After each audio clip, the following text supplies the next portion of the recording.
마가렛 톰슨. 그러니까 조지의 어머니는 아들의 아내가 될 사람이 조지뿐만 아니라 자신에게도 꼭 맞는 성격이길 항상 바랐다. 그래서 며느리감을 적극적으로 직접 찾아 나섰고 어느 날 마침내 한 명을 찾았다. 그녀는 나탈리 윌슨이라는 상냥하고 수줍음 많은 아가씨였는데 운명의 장난인지 마가렛 자신이 일하는 곳과 같은 의료센터에 취직하게 되었다. 끈질긴 마가렛은 나탈리가 나쁜 습관도 없고 건강에도 아무런 문제가 없다는 것을 순식간에 알아냈다. 조지가 스스로 신부감을 찾는데 영소질이 없다는 사실을 고려할 때 이런 후보를 놓치는 것은 그야말로 있을 수 없는 일이었다. 마가렛의 생각에 조지는 그동안 그와 함께 살기에 전혀 적합하지 않은 여자들만 집으로 데려오곤 했다. 한 명은 학벌이 변변치 않았고 두 번째는 너무 수다스러워서 온갖 시시껄렁한 헛소리를 쉴 새 없이 짓거려댔다. 세 번째는 눈살을 너무 심하게 찌푸리고 전자담배를 피웠으며 네 번째는 건강에 문제가 있었다. 만약 나탈리가 나타나지 않았다면 조지는 영영 혼자 살았을 것이다. 물론 나탈리에게도 사소한 단점이 하나 있긴 했다. 그녀는 뉴욕 토박이가 아니었다. 하지만 곰곰이 생각해본 마가렛은 이 작은 단점은 눈 감아주기로 했다. 나탈리가 뉴욕의 명문의대에 입학했을 때 그녀의 부모님이 사주신 수도에 있는 그녀 소유의 아파트가 있다는 점을 고려하면 말이다. 나탈리의 아버지 데이비드 윌슨은 매우 바쁜 사람이었고 딸을 보러 오는 일은 극히 드물었다. 그는 열심히 일했고 돈도 꽤 많이 벌었다. 나탈리가 뉴욕에 자신만의 집을 갖고 명문대에서 권위 있는 전공으로 학업을 마칠 수 있었던 것은 바로 그의 노력 덕분이었다. 나탈리의 어머니 소피아 윌슨은 남편보다 훨씬 더 자주 딸을 보러 왔고 항상 모든 면에서 딸을 도우려고 애썼다. 어느 날 나탈리는 어머니에게 조지를 소개했고 얼마 후 조지의 어머니 마가렛도 소개했다. 소피아는 조지의 어머니가 그리 마음에 들지 않았다. 첫 만남에서 그녀는 마가렛의 성격이 너무 드세고 드세다는 느낌을 받았다. 그리고 그녀의 사랑스러운 딸이 그렇게 활동적이고 끈질긴 시어머니와 함께 살면서 고생문이 훤할 것이라고 생각했다. 하지만 마가렛은 나탈리를 며느리로 삼고 싶은 마음이 간절했고 조지야말로 나탈리에게 가장 좋은 남편감이라는 것을 소피아에게 어떻게든 납득시키려고 애썼다. 그녀는 자신의 아들이 가정적이고 술도 마시지 않고 온순하며 바람 피울 생각도 하지 않는 사람이라고 소개했다. 결국 소피아는 딸의 결혼을 축복하며 한 발 물러섰다. 하지만 딸과 단둘이 있을 때는 이렇게 말했다. 만약 너희 둘이 서로 사랑한다면 당연히 결혼해야지. 하지만 얘야, 부탁인데 아이를 갖는 것은 너무 서두르지 말아라. 좀 기다리면서 조지를 잘 살펴보고 그가 일상생활에서 어떻게 행동하는지, 현실적인 문제를 어떻게 해결하는지 먼저 잘 알아보렴. 네, 엄마, 조언 고마워요. 나탈리는 겸손하게 대답했다. 그래, 얘야. 그리고 만약을 대비해서 그의 어머니도 잘 살펴보도록 해라. 난 그 여자가 썩 미덥지 않구나. 소피아가 당부했다. 나탈리는 전통적인 의미에서 아주 아름다운 외모는 아니었다. 아마도 그런 이유로 그녀는 남성들의 과도한 관심을 받으며 자라지 않았다. 조지와 사귀기 시작하면서 그녀는 이 사람에게 부드러운 감정이 싹 트는 것을 느꼈다. 시간이 흐르면서 그 감정은 더욱 강해졌다. 나탈리는 아버지가 가장으로서 일하고 어머니가 집안 살림을 꾸리는 전형적인 가정에서 자랐다. 부모님은 중요한 일이 있을 때마다 가족회의를 열어 함께 결정했다. 그들은 외동딸을 무척 사랑했고 아이에게 최대한 자립심을 심어주면서 전통적인 가치관에 따라 교육하려고 애썼다. 젊은 부부가 결혼식을 올린 후 마가렛은 자신의 이익을 위해 적극적으로 움직이기 시작했다. 그녀가 가장 먼저 해결해야 할 문제는 결혼식 전부터 떠올랐다. 그것은 바로 나탈리와 아들을 설득해 자신의 아파트에서 함께 살도록 하는 것이었다. 나탈리는 결혼 후 조지를 자신의 아파트로 데려올 생각이었지만 시어머니는 그녀의 계획이 실현되는 것을 가만히 두고 보지 않았다. 우리 집으로 들어와. 우리 셋이 함께 사는 게 더 편하고 좋을 거야. 마가렛이 며느리를 설득했다. 너도 우리 가족의 공동 예산에 뭔가를 보태야지. 안 그래? 그러니까 내 아파트는 세를 주는 거야. 알겠니? 그게 다 집안의 보탬이 되는 건데 그런 걸 마다할 이유가 없잖아. 하지만 저는 직장에 다니잖아요. 나탈리가 반박하려 했지만 마가렛은 재빨리 그녀의 입을 막았다. 알지. 접수처에서 일하는 거. 내 월급으로는 카페에서 샌드위치 2개 사 먹으면 끝이잖아. 내 월급이랑은 차원이 다르지. 그리고 조지도 돈을 꽤 잘 벌어. 그러니까 나탈리, 토달지 마. 내가 더 잘 알아. 내 뒤에는 어마어마한 인생 경험이 있단 말이야. 나탈리는 그런 뻔뻔함에 기가 막혔지만 아무 말도 하지 않았다. 타고난 소심함과 가정교육 때문에 차마 반박할 수 없었다. 한편 마가렛은 계속해서 자신의 뜻을 밀어붙였다. 그리고 잘 생각해봐. 집안일이라는 게 있잖아. 안 그래? 혼자 다 하는 것보다는 집안일을 분담하는 게 더 쉽고 효율적이란 말이야. 예를 들면 부엌일 같은 거. 우리가 다 같이 살면 훨씬 더 편할 거야. 하루는 내가 요리하고 다음 날은 네가 하고 그리고 조지는 쓰레기를 내다 버리고 청소를 도우면 돼. 시어머니의 거센 압박에 나탈리는 결국 그 제안을 받아들이기로 했. 그 결과 신혼부부가 조지의 아파트로 이사한 지 일주일 만에 마가렛은 노련한 지휘관처럼 며느리에게 명령을 내리고 있었다. 그녀는 아들에게 명령을 내리든 며느리에게 명령을 내리든 전혀 개의치 않는 듯했다. 그녀에게는 다 똑같았다. 시어머니는 아주 능숙하게 열정적으로 끈질기게 명령을 내렸다. 그 덕분에 며느리가 가족의 일원이 된 후 그녀는 자신의 집에서 훨씬 더 편안한 삶을 누리게 되었다. 어머니의 명령에서 어떻게든 빠져나가려고 애쓰는 조지와는 달리 나탈리는 자신의 의무를 처음부터 끝까지 다 수행했다. 그래서 얼마 지나지 않아 나탈리는 빡빡한 가사노동의 쳇바퀴에 몹시 지쳐가고 있었다. 며느리의 업무 효율성을 실감한 마가렛은 사사건건 젊은 부부를 챙기기 시작했다. 그녀는 어디든 참견했고 모든 것을 알았으며 모든 것을 관리했. 어릴 때부터 부모님으로부터 어떤 결정이든 스스로 내리는 훈련을 받으며 자란 나탈리는 이런 생활에 적응하는 것이 무척 힘들었다. 그녀는 시어머니의 가정폭정에 누구보다도 큰 고통을 겪고 있었지만 그것에서 벗어나기 위해 어떻게 해야 할지 알 수 없었다. 수줍음이 많은 그녀는 오랫동안 이 사실을 부모님께도 털어놓지 않았다. 하지만 어느 날 인내심이 한계에 다다랐고 그녀는 어머니에게 전화를 걸어 모든 것을 털어놓고 조언을 구했다. 얘야, 도대체 어떻게 하다가 그 여자랑 같이 살게 된 거니? 소피아가 격분했다. 우리가 혹시라도 네가 그런 상황에 처하지 않도록 너만의 아파트를 사준 건데. 그런데 지금 이게 무슨 일이니? 네, 아파트 임대료를 갖다 바치면서 그 여자를 부양하고 마치 노예처럼 그 여자를 위해 죽어라이만 하고 있잖아. 엄마 말이 맞아. 내가 꼭 조지랑 이야기해서 이런 상황은 더 이상 안 된다고 말할게. 내 아파트로 이사 오라고 설득해볼게. 꼭 내 말을 들어줬으면 좋겠다. 결국 조지는 이사에 동의했다. 하지만 젊은 부부가 이사 계획을 발표하자 마가렛은 그들을 결코 놓아주려 하지 않았다. 고심 끝에 젊은 부부는 어머니에게 선물을 하기로 했. 마침 그녀의 휴가 기간이 다가오고 있었고 그들은 2주 동안 정원이 딸린 작은 시골집을 빌려주기로 했. 그리고 그동안 마가렛의 아파트에서 나탈리의 아파트로 이삿짐을 옮기기 시작했다.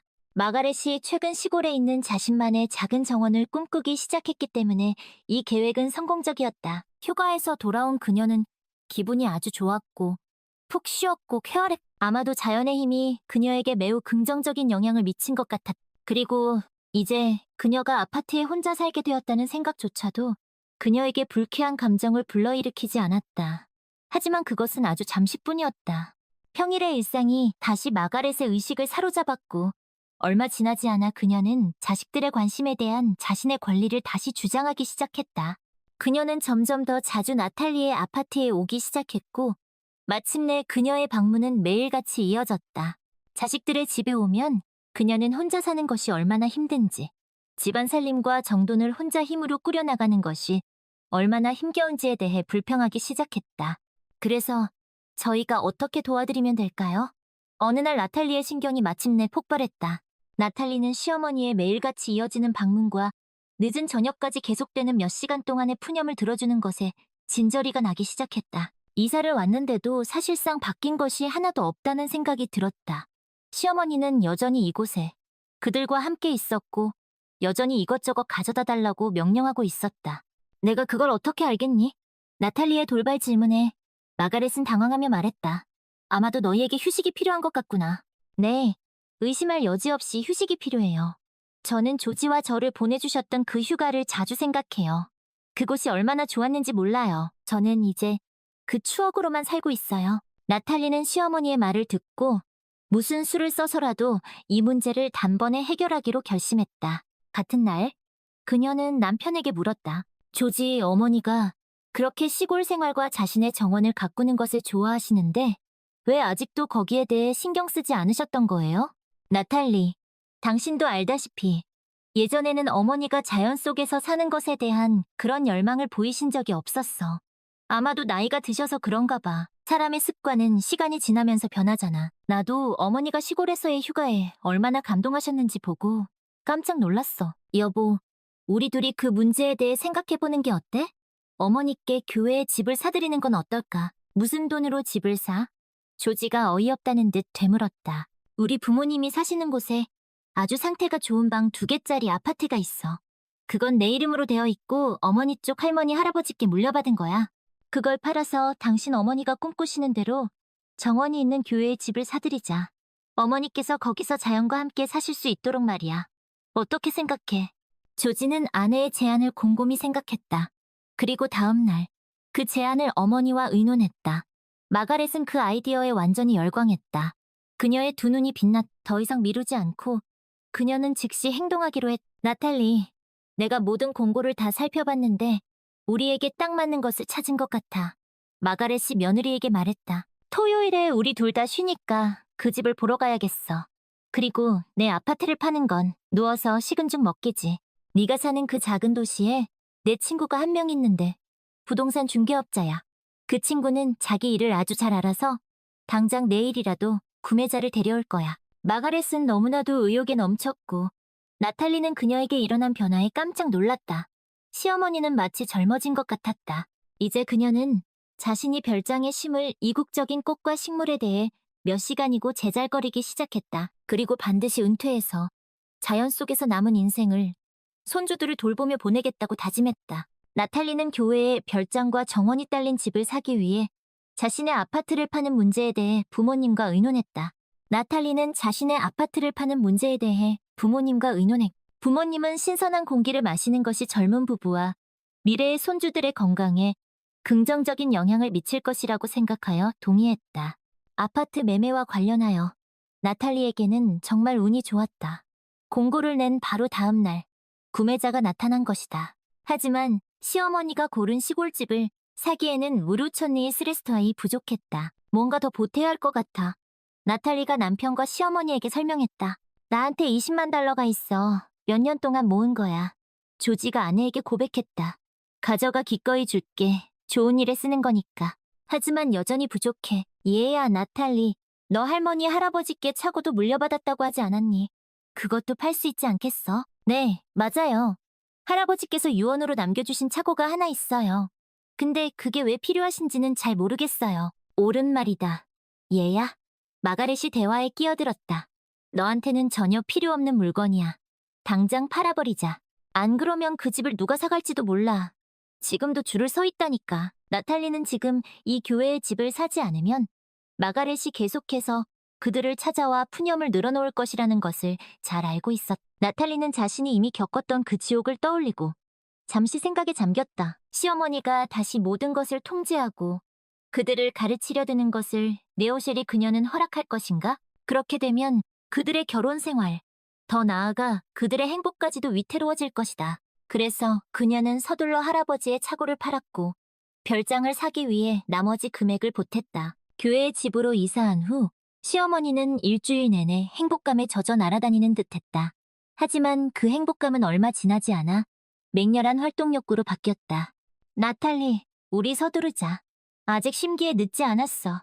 시간이 조금 부족하긴 하지만 우리 셋이 힘을 합치면 다 할 수 있어. 조지는 이미 휴가 중이잖아. 너도 꾸물거리지 말고 직장에 휴가 내고 월요일에 당장 이리로 와. 나를 도와서 바치를 하는 거야. 마가렛은 반박의 여지가 없는 단호한 어조로 말했다. 나탈리는 앞으로 시어머니가 주연을 맡은 끝없는 드라마가 또 한편 펼쳐질 것임을 직감했다. 그녀와 조지는 시어머니의 심부름꾼이 될 것이다. 나탈리는 감히 시어머니에게 반박할 엄두를 내지 못했다. 그녀는 교회 저택의 소유자로서 정원 가꾸기에 적극적으로 참여해야 한다는 것을 알고 있었다. 하지만 마가렛은 정원 가꾸기에 관한 가장 중요한 결정은 모두 자신이 내렸고 나탈리가 그 일에 참여하는 것을 별로 허락하지 않았다. 나탈리, 너는 잘 모르는구나. 나는 이미 다 계획해 놓았어. 나는 이미 다 계산했고 측정했고 합의까지 봤어. 나한테는 농업 전문가 지인이 한 명 있어. 그 사람과 모든 것을 의논했지. 그래서 나는 이제 무엇을, 어디에, 어떻게 심어야 하는지 다 알고 있어. 그러니까 나탈리, 서운해하지 말고 너와 조지는 잡초나 뽑으렴. 세 사람이 별장으로 이사 온 지 일주일 만에 별장 부지 전체에는 잡초가 하나도 남아있지 않았다. 온통 재배 식물뿐이었다. 포도, 과실수, 온갖 다양한 꽃, 심지어 이국적인 꽃까지. 하지만 가장 중요한 것은 장미였다. 마가렛은 장미에 푹 빠져 있었다. 그녀는 온갖 종류의 장미 묘목을 사들였고 장미를 위해 특별히 마련된 화단에 심었다. 훌륭해, 조지. 마가렛은 그들의 공동 노력의 결과에 기쁨을 감추지 못했다. 모든 게 다 제대로 됐어. 정말 훌륭해. 그런데 얘야, 이건 절반에 불과해. 다음 주말에는 저쪽 구석에 큰 온실을 설치할 거야. 마가렛이 손가락으로 먼 곳을 가리켰다. 나는 이미 다 얘기해놨어. 이제 돈만 내면 돼. 무슨 온실이에요, 엄마? 무슨 말씀이세요? 조지가 어머니의 기세에 눌려 참았던 말을 내뱉었다. 나랑 나탈리에게 온실이 도대체 왜 필요해요? 그리고 무슨 돈으로 사겠다는 거예요? 우리 지금 돈 없어요. 뭐라고? 왜 필요하냐고. 필요하니까. 그리고 돈이 없다는 말은 틀렸어. 너희가 나탈리의 차고를 팔았을 때 돈이 좀 남았던 거 다 기억하고 있어. 나는 그 돈을 염두에 두고 온실을 주문했어. 아들아, 엄마 말을 들어. 나는 인생을 살아봤고 뭘 해야 하는지 알아. 마가렛, 당신은 경험이 있고 우리는 돈이 있어요. 갑자기 화가 난 나탈리가 날카롭게 대꾸했. 저랑 조지는 남은 돈으로 옷도 좀 사고 가구도 좀 바꾸려고 했어요. 왜 우리가 당신에게 마지막 남은 돈까지 드려야 하죠? 이때 오래전에 일어났어야 할 일이 벌어졌다. 나탈리는 타고난 소심함을 극복하고 시어머니와 정면으로 맞섰다. 그녀는 태어나서 처음으로 시어머니에게 감히 반박하며 누가 이 교회 저택의 진짜 주인인지 분명히 밝혔다. 마가렛은 그런 반격을 전혀 예상하지 못했다. 하지만 몇 초 만에 정신을 차렸고 분노에 숨이 막힐 듯 헐떡이며 고함을 지르기 시작했다. 그녀의 분노는 오로지 며느리에게 집중되었다. 마가렛은 자신이 그렇게 오랫동안 다른 여자아이들 중에서 나탈리를 골랐고 아들과 소개시켜주기 전에 그토록 신중하게 모든 장단점을 저울질했는데 그런 나탈리에게 뒤통수를 맞을 줄은 꿈에도 몰랐. 그런데 이제 나탈리가 감히 입을 열겠다고? 그것은 괘씸하기 짝이 없는 일이었. 마가렛은 너무나도 화가 났고 나탈리는 울음을 터뜨리며 집 안으로 뛰어들어갔다. 조지는 아내를 따라가려고 했다. 하지만 분노에 찬 어머니는 단호한 손짓으로 그를 제지했. 너 바보야? 계집애 눈물에 속아 넘어가게. 어른에게 대드는 게 어떤 건지 톡톡히 알아야지. 어디서 버르장머리 없이 멍청하게 서 있지 말고 차에서 혈압계 가져와. 내 혈압 좀 재봐. 내가 도대체 무슨 죄를 지어서 이런 대접을 받아야 하는지 말해봐. 이때부터 마가렛은 진정한 폭군처럼 행동하기 시작했고 자신의 생각과 조금이라도 어긋나면 무조건 고함을 질러댔다. 그녀는 무슨 이유에서인지 며느리가 온 가족을 쥐락펴락하려고 한다고 생각했다. 비록 나탈리는 그런 생각을 한 적이 없었지만 말이다. 하지만 어떻게 마가렛이 일개 어린 여자애에게 가장의 자리를 양보할 수 있겠는가? 그것은 결코 있을 수 없는 일이었다. 그래서 나탈리의 남은 휴가는 잦은 실랑이로 얼룩진 고된 강제 노동으로 변질되었다. 이제 젊은 부부는 시어머니가 그토록 보고 싶어 했던 풍요로움을 가꾸기 위해 모든 고된 노동을 짊어져야 했다. 나탈리는 매일 아침부터 밤까지 잡초를 뽑고 묘목을 가꾸고 우물에서 길어온 물을 주었다. 그리고 저녁 무렵이면 피로에 지쳐 쓰러지곤 했다. 마가렛은 하루 종일 정원을 돌아다니며 이리저리 지시를 내렸고 그 지시가 정확히 이행되는지 꼼꼼히 감시했다. 만약 어떤 이유로든 그 지시가 제대로 이행되지 않으면 고성이 오갔다. 당연히 무리한 요구도 있었다. 예를 들어 며느리와 시어머니는 급수 호스를 어떻게 보관해야 하는지에 대해 의견이 일치하지 않아 하마터면 서로 머리채를 잡을 뻔했다. 너 바보야? 호스는 먼저 잘 말린 다음에 튜브에 감아야지. 마가렛, 그게 뭐 어디 가기라도 하겠어요. 겨울도 아니고요. 튜브 안에서 마를 거예요. 너 지금 나한테 말대꾸하는 거야? 네가 그렇게 멍청하면 내 말이라도 잘 들어. 나는 너랑 비교도 안 될 만큼 경험이 많아. 나는 다 알아. 그 후 나탈리는 또다시 눈물을 참지 못하고 울음을 터뜨리며 집 안으로 뛰어들어갔다. 마침 그때 데이비드 윌슨이 딸에게 안부를 묻기 위해 전화를 걸었다. 수화기를 든 나탈리는 간신히 아버지와 평정을 유지하며 대화를 나눌 수 있었다. 하지만 온갖 노력에도 불구하고 데이비드는 뭔가 심상치 않다는 것을 직감했고 무슨 일이 일어나고 있는지 직접 확인하기 위해 예고 없이 딸을 방문하기로 했다. 그의 예상은 적중했다. 별장에 도착하자마자 그는 마가렛이 딸에게 고함을 지르고 있는 수많은 신랑이 중한 장면을 목격하게 되었다. 그는 아무와도 대화를 나누지 않고 말없이 장모의 짐을 챙겨서 대문 밖으로 내쫓았다. 마가렛은 그런 뻔뻔함에 격분했다. 그녀는 자신의 평온을 방해한 불청객에게 주먹을 휘두를 기세였다. 도대체 여기서 무슨 일이 벌어지고 있는 거요? 당신이 누군데 여기서 이래라 저래라 하는 거요? 여긴 내 땅이고 내 집이요. 여기서 명령할 권리는 나한테만 있어. 마가렛, 우리는 결혼식 전에 인사를 나누러 갔을 때 한 번, 그리고 결혼식에서 한 번, 이렇게 2번 만났소. 기억이 안 나시오? 남자는 아주 차분한 어조로 대답했. 뭐, 그렇다면 다시 말씀드리죠. 내 이름은 데이비드 윌슨이요. 나탈리의 아버지죠. 그리고 모든 문서에 따르면 이 땅과 그 위에 지어진 집의 합법적인 소유자는 바로 나탈리입니다. 이제 이 땅은 내 땅이고 조지 땅이요. 100%. 잠깐만요. 한 푼도 보태지 않았는데 어떻게 그럴 수 있어? 뭐라고 돈을 안 보태? 저기 가서 보시오. 내 피땀 어린 노력이 얼마나 많이 들어갔는지, 그리고 내 돈이 얼마나 많이 들어갔는지, 요즘 묘목이 얼마나 비싼데 꽃이랑 나무랑 그 밖에도 많은 것들이 있어. 그래서 그 모든 것들이 당신 눈을 즐겁게 하도록 당신은 내 딸을 여기서 혹사시키기로 결심한 거야? 내 딸이 휴가 내내 아침부터 밤늦게까지 당신을 위해 허리가 휘도록 일해야 한단 말이오. 그런데 당신은 그저 딸에게 고함만 지르고 명령만 내리고 있어. 나탈리가 당신 노예라도 되는 거요? 당신 소유물이라도 되는 거요? 나는 당신이 가르치지 않은 모든 것을 나탈리에게 가르치려고 애쓰고 있소. 누군가는 그 일을 해야 하지 않겠소. 당신 말대로라면 자식은 부모에게 효도할 필요가 없다는 거요. 그럼 도대체 자식은 왜 낳은 거요? 데이비드는 더 이상 장모와 이야기하지 않았다. 그는 그저 무거운 눈빛으로 그녀를 쏘아보았고 그리고 딸에게 말했다. 나탈리, 짐 챙겨라. 얘야, 나랑 같이 가자. 이 말을 하며 그는 주머니에서 휴대폰을 꺼내 집안 곳곳을 촬영하기 시작했다. 왜 내 집을 촬영하는 거요? 당신이 무슨 권리로? 집을 팔려고 촬영하는 거요. 데이비드는 침착함을 유지하며 대답했다. 내가 그렇게 놔둘 것 같소?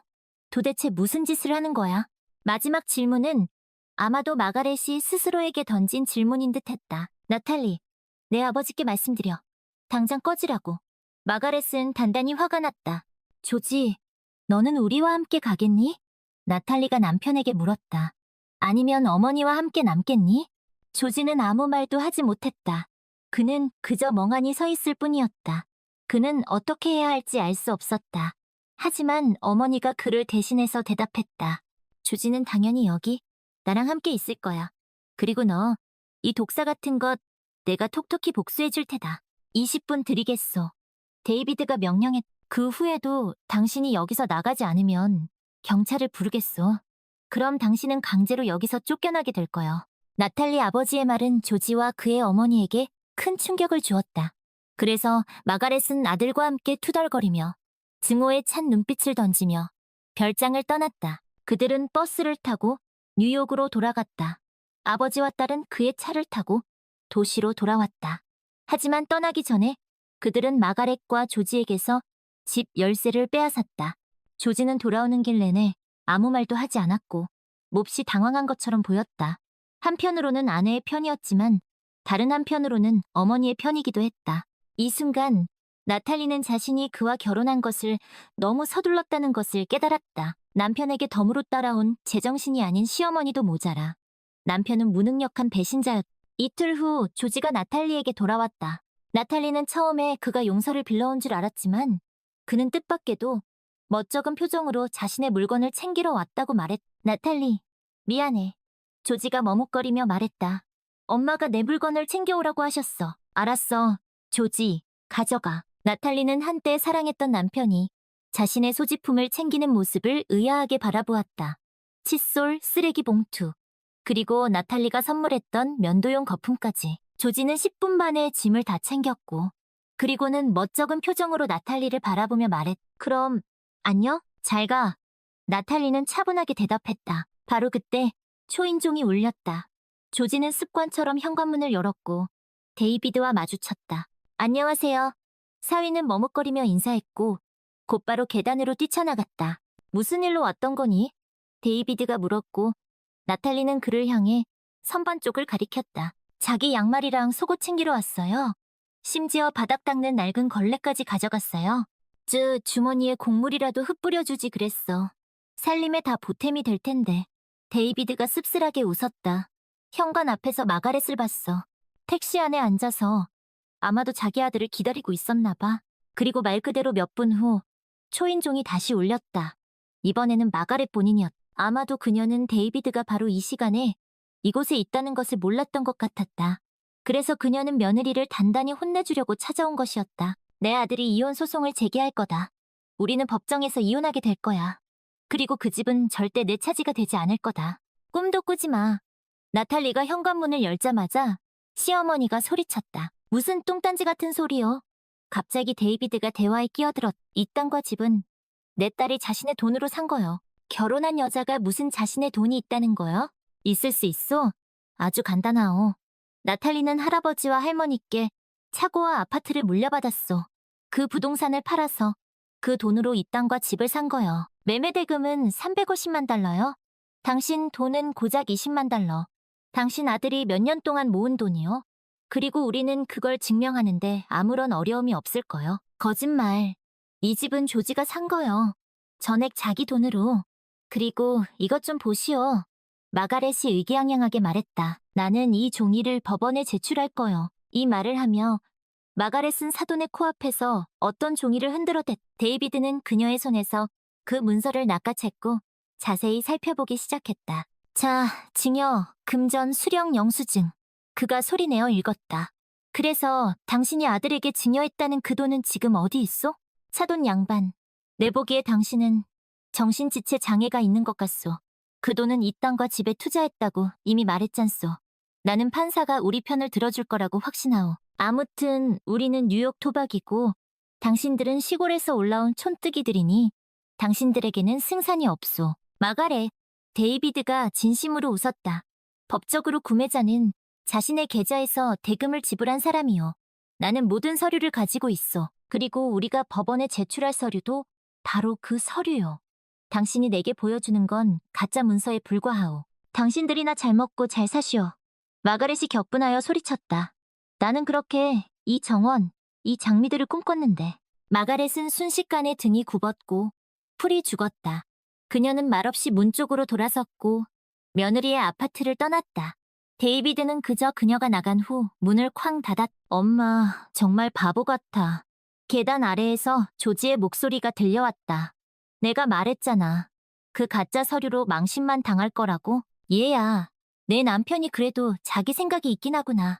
데이비드가 말했다. 나는 그 애가 엄마가 시키는 대로만 하는 줄 알았는데 너무 늦게 알아차린 게 안타깝구나. 마가렛은 아들의 신부감을 잘못 고른 것을 자책했다. 차라리 고아를 며느리로 삼았어야 했다. 바로 그 점이 이 모든 이야기에서 자신이 저지른 가장 큰 실수라고 그녀는 생각했다. 브렌다는 마가렛의 집 근처에 사는 이웃으로 나탈리와는 친구 사이인 중년 여성이었다. 그녀는 나탈리에게 여러 조언을 해주었고 마가렛의 간섭이 점점 심해지는 것을 걱정스럽게 지켜보았다. 나탈리는 브렌다에게 자신의 고민을 털어놓았고 브렌다는 그녀에게 시어머니와의 관계에서 적절한 선을 긋는 것이 중요하다고 조언해 주었다. 나탈리, 너도 알다시피 시어머니와의 관계는 정말 미묘한 문제야. 브렌다가 말했다.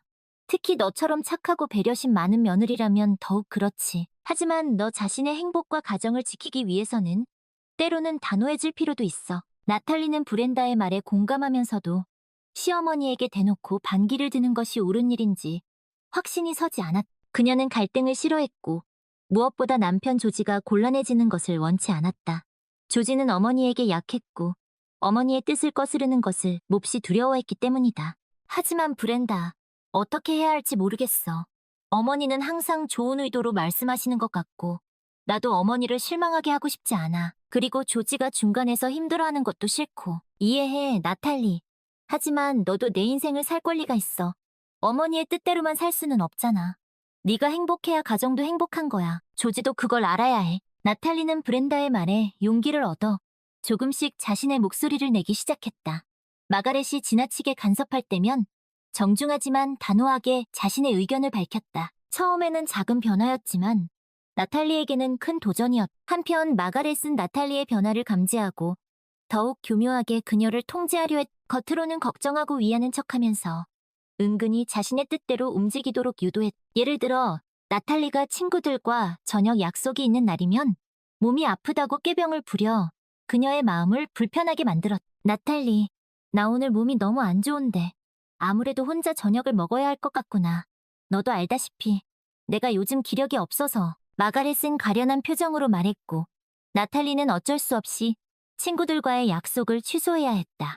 그런 일이 반복되면서 나탈리는 점점 지쳐갔다. 조지에게 도움을 청했지만 그는 어머니와 아내 사이에서 이러지도 저러지도 못한 채 그저 엄마가 널 걱정해서 그러시는 거야 라는 말만 되풀이할 뿐이었다. 그러던 어느 날 나탈리는 마가렛이 자신의 뉴욕 아파트 임대료를 개인적으로 사용하고 있다는 사실을 알게 되었다. 마가렛은 그 돈을 부부의 미래를 위해 저축하고 있다고 했지만 실제로는 자신의 취미생활과 사치품을 사는 데 탕진하고 있었던 것이다. 나탈리는 큰 배신감을 느꼈다.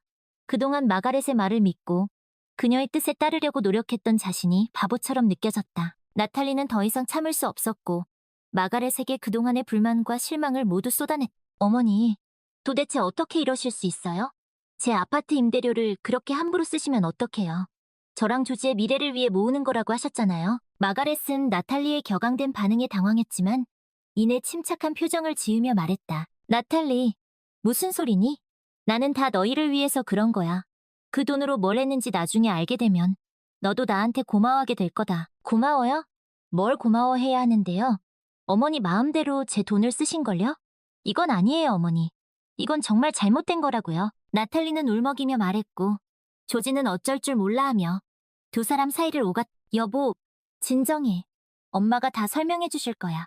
엄마, 어서 말씀해 보세요. 하지만 마가렛은 굳은 표정으로 입을 다물었고 나탈리는 더 이상 그 집에 머물 수 없다는 것을 깨달았다. 그녀는 짐을 싸서 친정 부모님이 계신 뉴욕으로 돌아갔다. 나탈리가 떠난 후 마가렛은 자신의 행동이 결국 아들 부부의 관계를 파탄냈다는 사실을 깨달았다. 하지만 그녀는 여전히 자신의 잘못을 인정하지 않았고 오히려 며느리가 자신을 이해하지 못한다고 탓했다. 조지는 어머니와 아내 사이에서 괴로워하다가 결국 어머니 곁에 남기로 했다. 그는 나탈리를 사랑했지만 어머니의 그늘에서 벗어날 용기가 없었다. 데이비드는 딸의 이야기를 듣고 분노했고 그 길로 코네티컷 별장으로 향했다. 그는 마가렛과 조지를 만나 그동안 마가렛이 저지른 일들을 조목조목 따졌다. 그리고 나탈리에게서 위임장을 받아 그 별장을 팔아버리겠다고 선언했다. 마가렛은 데이비드의 단호한 태도에 기가 질렸고 자신이 그토록 원했던 전원 생활의 꿈이 산산조각 나는 것을 보며 절망했다. 조지는 어머니의 이기적인 행동에 환멸을 느꼈지만 여전히 어머니를 떠나지 못했다. 결국 코네티컷 별장은 매각되었고 나탈리는 그 돈으로 뉴욕의 작은 아파트를 마련하여 부모님과 함께 살게 되었다. 그녀는 비록 결혼 생활은 실패했지만 다시 자신의 삶을 찾았고 더욱 강하고 독립적인 여성으로 거듭났다. 나탈리가 떠난 후 조지는 깊은 슬픔과 후회에 빠졌다. 어머니의 그늘에서 벗어나지 못하고 아내를 지키지 못한 자신이 원망스러웠다. 어머니는 여전히 나탈리를 탓하며 자신의 행동을 정당화했지만 조지는 더 이상 어머니의 말을 믿을 수 없었다. 그는 나탈리가 얼마나 상처받았을지 그리고 자신이 얼마나 어리석었는지를 깨달았다. 조지는 나탈리에게 여러 번 연락을 시도했지만 그녀는 더 이상 그와 이야기하고 싶어 하지 않았다. 나탈리는 이혼 서류를 준비했고 조지에게 남은 짐을 정리해달라고 부탁했다. 조지는 슬픔을 삼키며 나탈리의 아파트를 찾아가 자신의 물건들을 챙겼다.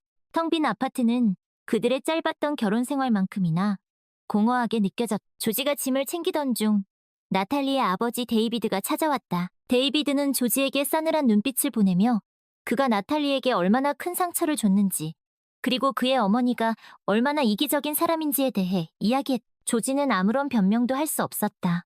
그는 그저 고개를 숙인 채 데이비드의 말을 듣고만 있었다. 자네는 나탈리를 지켜주지 못했어. 자네 어머니의 그늘에서 벗어나지 못하고 그녀의 꼭두각시처럼 행동했지. 그게 나탈리에게 얼마나 큰 고통이었는지 아나? 조지는 눈물을 글썽이며 고개를 저었다. 죄송합니다. 아버님, 정말 죄송합니다. 제가 어리석었습니다. 나탈리에게 진심으로 사과하고 싶습니다. 이미 늦었어. 나탈리는 자네에게서 마음이 떠났어. 이제 다시는 나탈리 앞에 나타나지 말게. 데이비드는 단호하게 말했고, 조지는 무거운 발걸음을 옮겨 나탈리의 아파트를 떠났다. 그는 자신의 짐가방을 들고 정처 없이 거리를 걸었다. 앞으로 어떻게 살아야 할지, 무엇을 해야 할지 막막하기만 했다. 한편 마가렛은 자신의 계획이 실패로 돌아가자 몹시 낙담했다. 그녀는 코네티컷 별장을 잃은 것도 모자라 아들과의 관계마저 소원해진 것을 느꼈다. 조지는 더 이상 예전처럼 어머니에게 살갑게 대하지 않았고 두 사람 사이에는 어색한 기류가 흘렀다. 마가렛은 자신의 외로움을 달래기 위해 취미생활에 더욱 몰두했다. 그녀는 정원 가꾸기 강좌를 듣고 새로운 식물을 구입하고 자신의 작은 아파트 베란다를 꾸미는데 열중했다. 하지만 코네티컷 별장의 넓은 정원에 대한 미련을 버릴 수 없었. 그러던 어느 날 마가렛은 TV에서 우연히 원예 박람회 광고를 보게 되었다. 박람회에는 전 세계의 희귀한 식물들이 전시되고 유명 정원 디자이너들의 강연도 열릴 예정이었다. 마가렛은 오랜만에 설레는 마음을 느꼈고 박람회에 가기로 결심했다. 박람회는 매우 컸고 볼거리도 많았다. 마가렛은 형형색색의 아름다운 꽃들과 신기한 식물들을 보며 시간 가는 줄 몰랐다. 그러다가 우연히 한 강연장에 들어가게 되었는데 그곳에서는 유명 정원 디자이너가 지속 가능한 정원 가꾸기라는 주제로 강연을 하고 있었다. 강연을 듣던 마가렛은 자신의 정원에 대한 욕심이 얼마나 이기적이었는지를 깨닫게 되었다. 그동안 그녀는 자신의 만족만을 위해 값비싼 외래종 식물들을 고집하고 많은 양의 물과 비료를 사용해왔던 것이다. 강연자는 자연과 조화를 이루는 정원, 생태계를 존중하는 정원의 중요성에 대해 강조했고 마가렛은 깊은 감명을 받았다. 박람회에서 돌아온 후 마가렛은 자신의 정원 가꾸기 방식을 바꾸기로 결심했다. 그녀는 베란다에 있던 외래종 식물들을 정리하고 그 자리에 토종 식물들을 심었다. 또한 빗물을 모아 정원에 물을 주고 천연 비료를 사용하는 등 친환경적인 방법으로 정원을 가꾸기 시작했다. 변화는 즉각적으로 나타나지 않았지만 마가렛은 꾸준히 노력했다. 그리고 얼마 후 그녀의 베란다는 예전보다 훨씬 더 아름답고 생명력이 넘치는 공간으로 변모했다. 마가렛은 그제야 진정한 정원의 아름다움은 화려함이 아니라 자연과의 조화에 있다는 것을 깨달았다. 어느 날 마가렛은 우연히 TV 채널을 돌리다가 나탈리가 진행하는 건강 프로그램에 데이비드와 소피아가 함께 나오는 것을 보게 되었다. 그들은 건강한 식습관과 생활 습관의 중요성에 대해 이야기하고 있었고 나탈리는 시청자들에게 유익한 정보를 알기 쉽게 설명해주고 있었다. 마가렛은 TV 속 나탈리의 밝고 자신감 넘치는 모습을 보며 씁쓸한 미소를 지었다. 그녀는 나탈리가 얼마나 훌륭한 여성인지 그리고 자신이 얼마나 어리석었는지를 다시 한번 깨달았다. 나탈리, 정말 잘 지내는 것 같구나. 행복해 보여서 다행이야. 마가렛은 혼잣말로 중얼거렸고 그녀의 눈가에는 이슬이 맺혔다. 그녀는 나탈리에게 진심으로 사과하고 싶었지만 이미 너무 늦었다는 것을 알고 있었다. 시간이 흘러 조지는 새로운 삶을 시작했다. 그는 작은 회사에 취직하여 성실하게 일했고 동료들과도 잘 지냈다. 그는 여전히 나탈리를 잊지 못했지만 그녀의 행복을 빌어주었고 자신도 언젠가 새로운 사랑을 찾을 수 있기를 바랐다. 어느 날 조지는 우연히 길에서 나탈리와 마주쳤다. 두 사람은 잠시 어색한 눈빛을 주고받았고 조지는 어렵게 입을 열었다. 나탈리, 잘 지내는 것 같네. 행복해 보여. 나탈리는 조지를 바라보며 담담하게 말했다. 잘 지내. 너도 잘 지내는 것 같아서 다행이야. 나 정말 미안했어. 그때는 내가 너무 어리석었어. 너에게 큰 상처를 줘서 정말 미안해. 나탈리는 조지의 진심 어린 사과에 마음이 조금 누그러졌다. 괜찮아. 이미 지난 일이야. 나도 이제 괜찮아. 두 사람은 잠시 침묵했고 조지는 조심스럽게 물었다. 혹시 다시 시작할 수 있을까? 나탈리는 고개를 저었다. 아니, 조지. 우리는 이미 끝났어. 서로에게 맞는 짝이 아니었던 거야. 그냥 각자의 길을 가는 게 좋을 것 같아. 조지는 나탈리의 단호한 말에 더 이상 미련을 갖지 않기로 했. 알았어. 내 행복을 빌게. 정말 잘 지내. 너도 잘 지내. 조지. 두 사람은 가벼운 목례를 하고 각자의 길을 갔다. 조지는 나탈리의 뒷모습을 바라보며 깊은 한숨을 내쉬었다. 그는 이제 정말로 나탈리를 보내주어야 한다는 것을 깨달았다. 세월이 흘러 마가렛은 여전히 자신의 작은 아파트에서 정원을 가꾸며 살고 있었다. 그녀는 가끔 나탈리를 생각했고 자신의 이기심이 초래한 결과에 대해 하지만 그녀는 이제 자신의 삶에 만족했고 자연과 함께하는 소박한 행복을 누리고 있었다. 어느 날 마가렛은 우편함에서 낯선 편지 한 통을 발견했다. 편지에는 나탈리의 이름이 적혀 있었고 그녀의 새로운 주소가 쓰여 있었다. 마가렛은 조심스럽게 편지를 열었고 그 안에는 나탈리의 결혼 소식과 함께 작은 카드가 들어 있었다. 마가렛, 안녕하세요. 저 결혼해요. 그동안 저에게 해주신 모든 것에 감사드려요. 비록 저희의 인연은 짧았지만 저는 그 시간들을 통해 많은 것을 배웠어요. 당신의 건강과 행복을 빌게요. 마가렛은 카드를 읽으며 눈물을 흘렸다. 그녀는 나탈리의 행복을 진심으로 빌어주었고 자신도 언젠가 그녀에게 용서받을 수 있기를 바랐다. 나탈리는 새로운 남편과 함께 행복한 가정을 꾸렸다. 그녀는 여전히 건강 프로그램을 진행하며 많은 사람들에게 건강한 삶의 중요성을 알리고 있었다. 그녀는 가끔 조지를 떠올렸지만 이제는 그에 대한 미련이나 원망은 남아있지 않았다. 그녀는 그저 그가 행복하기를 바랐고 자신도 새로운 사랑과 함께 행복한 미래를 만들어 나가고 있었다.